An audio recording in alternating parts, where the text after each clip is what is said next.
بسم اللہ الرحمن الرحیم۔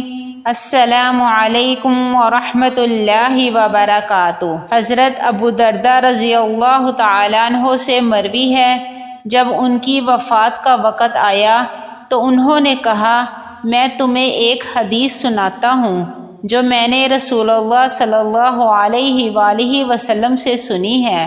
آپ فرما رہے تھے، اللہ کی عبادت اس طرح کرو جیسے تم اسے دیکھ رہے ہو، اگر تم اسے نہیں دیکھ رہے تو وہ تمہیں دیکھ رہا ہے۔